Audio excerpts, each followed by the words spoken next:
ሰው ሲያባሉ እንጂ ሲበሉ ለሰው አይታዩም። የክፍለ ሀገር መንገድ እገታ ሲያመጣ አየር መንገድ ትርፍ አመጣ።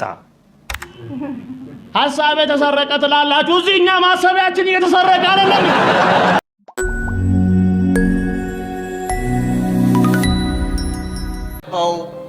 የማይገባው ይሄ እኔ አካልህ እንዲያርፍ ነው ባደርገው። ህልም ማየት ከፈለክ ስራ ማስተካከል ያንተ ድርሻ። የነ መንፈስና የነ ሻምበልን ስሌት ለማወቅ እነሱ መሆን አይጠበቅብህ። ምክንያቱም አንድ አይነት ነው የሚያደርጉት ጉዳይ። ነገሌ እድል ከተሰጣቸው ይጠይቃሉ፣ ከጠየቁ ደግሞ ይደመጣሉ፣ ከተደመጡ ደግሞ እውነቱን ይገልጣሉ። ስለዚህ አፋቸው ይለጉ። ነገሌ ደንበኛ ካገኙ እኔ ከስራለሁና ሱቃቸው ይዘጋ። ነገሌ ብቅ ካሉ ከቆሙ ትኩረት ያገኙና ይኮርኮሙ የማለት ስሌት መቼም የትም አያዘልቅ። እነ መንፈስሻ ይወዱታል።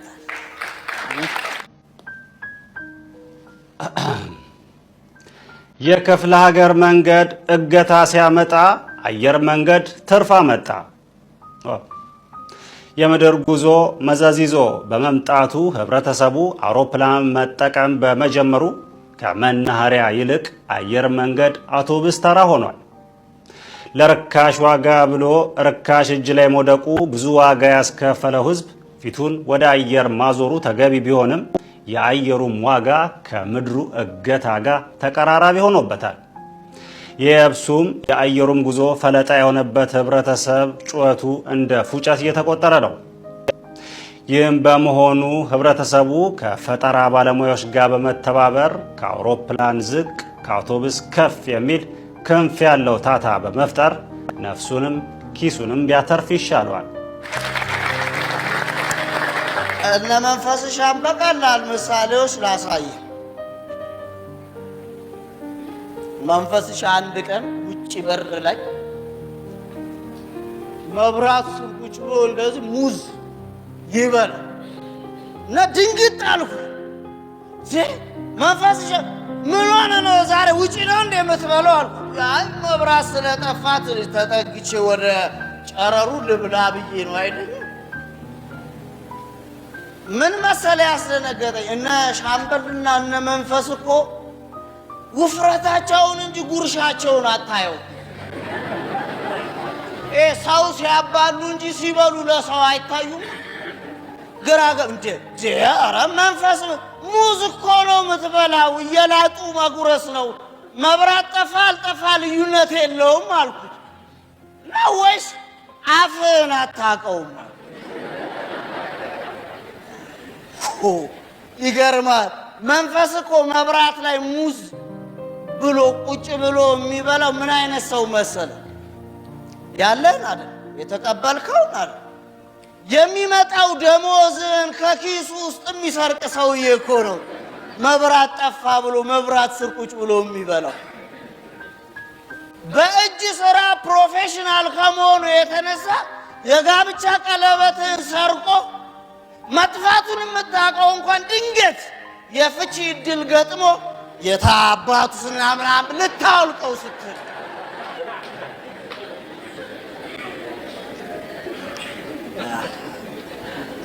ታዲያ እንደዚህ አይነት ሰዎች አፋችንን እንስተዋለን ብለው የሚሰጉ ሰዎች ጠበቃ እንሁንልህ የሚሉት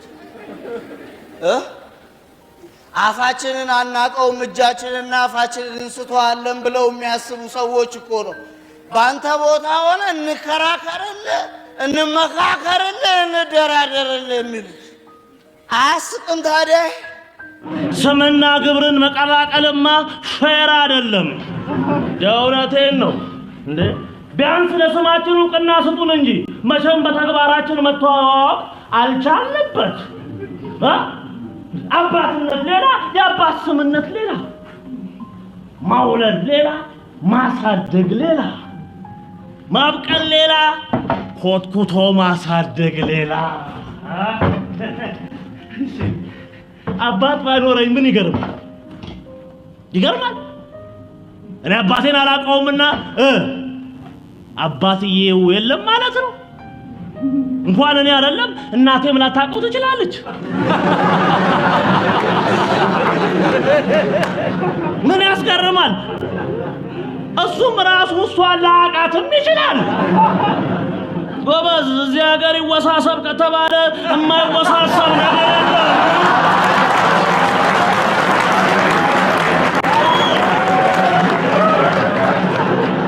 ባለችን ነገር ተደጋግፈን እንኑር ተባብለን እንጂ እናከራው ከተባለ የማይከር ነገር የለም። ተበጥሶልሽ አርፈዋል።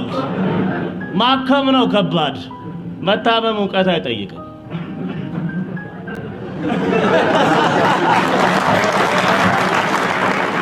ማቅለል ነው ከባድ፣ ሲምፕሊሲቲ ነው ዋናው። እዚህ ግን ሸክም አቅሉ ሲባሉ ሰው ያቀላሉ። ያው ያሰፋል ያው ታወሳችኋት ያብን እዚህና ሙሉ ጂቤጋ ከነ ዩኒፎርማቸው ሊቅሙ ሲመጡ እግራቸው ላይ ጠብ ብዬ ከመለስኳቸው ተማሪዎች መካከል አንዷ ታወሳችኋት? አሜሪካ ገብታለች። እቺ አሜሪካ መቼም ከሞት ጋር የሚያመሳስላት ብዙ ነገር ነው። ደግ ደጉን ትሞጨልፈዋለች።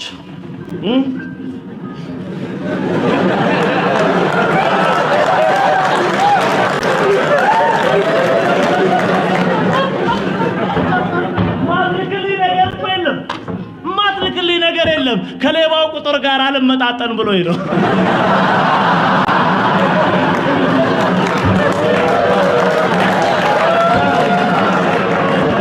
ፓንትና ሳሙና ሳይቀር ትልክልኛለች። ግን የዚህ ሰፈር ሌቦች ቤት በኩል የማይሰርቁት ነገር እኮ የለም። ሳሙናው ካመለጣቸው አረፋውን ይሰርቁት።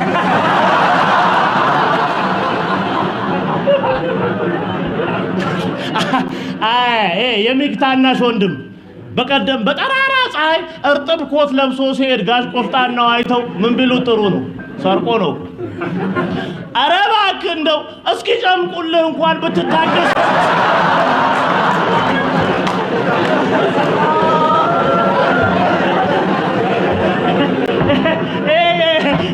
የሱ ጓደኛ ደግሞ አየኝና እያዩ ምን ነው ይሄንን ሱፍ አለፋተዋል? ባሉ እኮ አልፏል አለኝ። አይ እስክትወስዱ ድረስ ቶሎ ልልበሰው። ኮፒራይት ምናምን የምትሉ ሰዎች ሰማችሁ? ሐሳብ የተሰረቀ ትላላችሁ። እዚህ እኛ ማሰቢያችን እየተሰረቀ አይደለም። የፈጠራ ስራዬ ምናምን ይባልልኛል። እዚህኛ ሰፈር እኮ የፈጣሪ ስራ እየተሰረቀ ነው።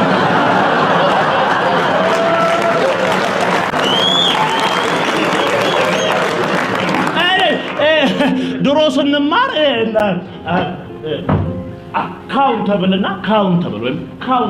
አካውንተብል የሚባል ትምህርት ነበር አይደለም? ማለት ለምሳሌ የሚሰረቅና የማይሰረቅ ለምሳሌ የጸሎት መጽሐፍ እንጂ ጸሎት አይሰረቅም። መስገጃ ምንጣፍ እንጂ ሶላት አይሰረቅም። ዘንድሮ ግን ተቀይሯል ታሪክ። ለብነት በአራት ዲጂት ሰማይ ነክቷል እድገቱ። ደሞስ ድፍረታቸው አንዱ በቀደም ዕለት ታክሲ ውስጥ የቤቱን ካርታ ጥሎ አግኝተንልሃል ወሮታውን ከፍለህ ትወስዳለህ ወይ ብለው ሩቅ ቦታ ቀጠሩት። ሊቀበል ሲሄድ ግማሾቹ ቤቱን ዘረፉት።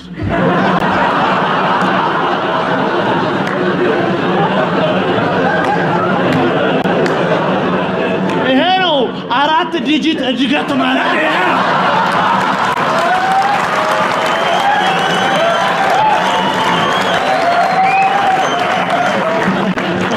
ደሞስ የዋላ ለመባል ሲራቀቁ ሰምታችሁልኛ? አሁን የሚክታናሽ ወንድም ስራ ምንድነው ብትሉት ምን እንደሚላችሁ ታውቃላችሁ? ሰው ከመጣሉ በፊት ማንሳት።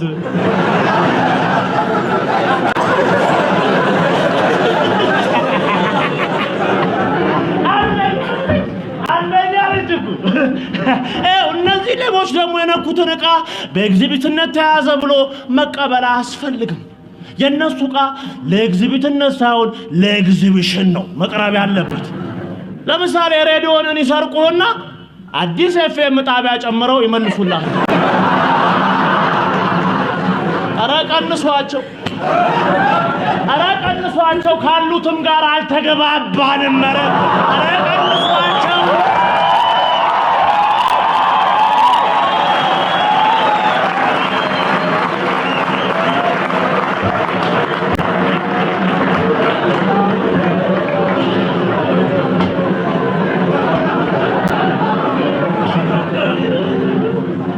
ያብዬ ነች ያሰፋችን ደስ እንዲላት ብዬ ነው እንጂ ሀቁ እንኳን እያዩና ሱፍ መገናኛቸው ሩቅ ነበረ። ግን አንዳንድ ጊዜ የምትሳሳላቸው ብቻ ሳይሆን የምትሳሳትላቸውም ሰዎች ሊኖሩ ይገባል። አንተ በመልበስ ከሆነ ደስ የሚላቸው ግድ የለም ልበስላቸው። አንተ ስትቀባ ከሆነ የምትወዛላቸው ቅባት ሳትመርጥ ተቀባላቸው። አይደለም እንዴ? መከበርህን መወደድህን እንደዚሁ መፈለግህን ካላወቅክ በስተቀር መጠላትህን መገፋትህንና መረሳትህን ልታውቅ አትችልም። ወዳጅ ከሌለ ጠላት የለም። ከፈለክ ገልብጠው። ጠላት ከሌለ ወዳጅ የለም። ንጻሬው እንደዛ ነው። እግዚአብሔርን ደግነት ሳታቅ የሰይጣንን ክፋት ልታቅ አትችልም። ያብዬ ነች ያሰፋች። እንደዚህ እኮ ነው ሽክ ብዬ በየቤታቸው አበባቸውን ያዞርኩላቸው።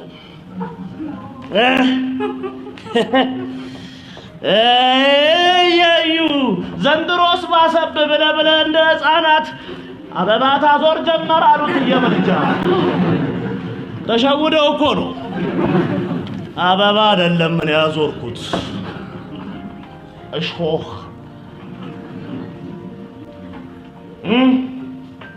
ከየት አባቴ አምጥቼ ነው አበባ ማዞረው? በምን አባቴ ቀለም ነው አበባ ስዬ ማዞረው? እሾህ ነው ማዞረው። የአበባ መሳያ ቀለም ያልቋል፣ ትንሽ ነው የቀረኝ። ለሾህ ግን በቂ ቀለም አለ። ስለዚህም የቆንጥር ያጋም የቆልቋል እያደረኩ ለሰፊው የሰፈሬ ህዝብ ለእያንዳንዱ አደረኩት። የሰጡኝን መለስኩላቸው።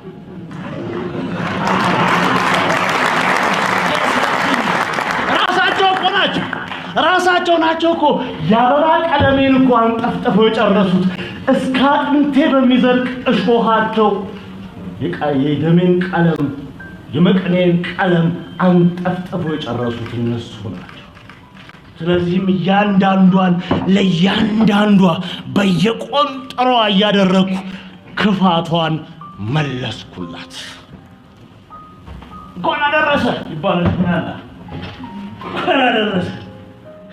እንኳን አደረሰ አሽሙር አይመስልም?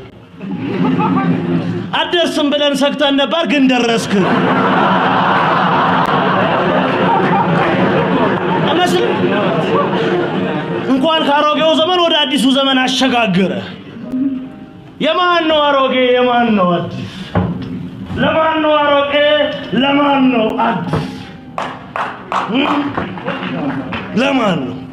እኔ እሱን አይደል እንደ አዲስ ብዬ በየቀኑ እየመላለስኩ ኖሬው ቀኔን ያጨለምኩት አይደለም? ለማን ነው አዲስ? ለማን ነው አሮጌ? እንዲህ እንደ ሕያብ አይነቱ መንፈስ አንዳንዴ እየመጣ ሊያነቃቃኝ ሊያበረታኝ ይሞክራል እንጂ ከዘመን ጋር አብሬ ከታደስኩ ቆየሁ። ማሳዬ ላይ አደይ አበባ መውጣት አቆማለች። የመስቀል ወፌን ዝማሬ ከሰማሁት ዓመታት ተቆጥሯል። መስቀሏ ብቻ ነው የሚታየኝ። የመስቀል ወፌ ተሰቅላለች። ደመራዬን ከበው እሳቱን የሚሞቁ ሕፃናት ብናኙ አበሯቸዋል። እኔ የምልህ አለቃ፣ እኔ የምልህ የወያ ወየ ግጥም እንዴት ነበር? ዜማውስ? የአበባዮሽ ምርቃትስ? ንገርልኝ አለቃ ንገርልኝ። የያዩ መስከረም ከናንተ ይለያል በልልኝ። የናንተ ሐምሌና የኔ ጥቅምት አንድ ነው በልልኝ። ተመልሼ ነበርኩ፣ ለመመለስ ሙከራ አድርጌ ነበርኩ። ሳር ያበቀሉ የትምህርት ቤት ሜዳዎችን አቋርጬ ክፍል ለመግባት አዲስ ዩኒፎርም በለበሱ ተማሪዎች ለመከበብ አዲስ ደብተር ሲገለጥ ለማየት ተመልሼ ነበር ወደ ስራዬ። ገና ዞሬ ብላክቦርዱ ላይ ኢንትሮዳክሽን ብዬ ስጽፍ ወላጅ አበላሻቸው ተማሪዎች ከኔ እውቀት ከማግኘት ከአጠገቤ ሐሜት ሲጎነጉኑ ሰማዋቸው።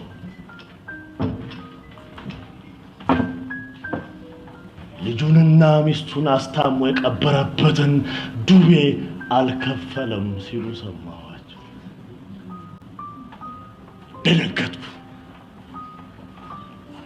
ሸሻው።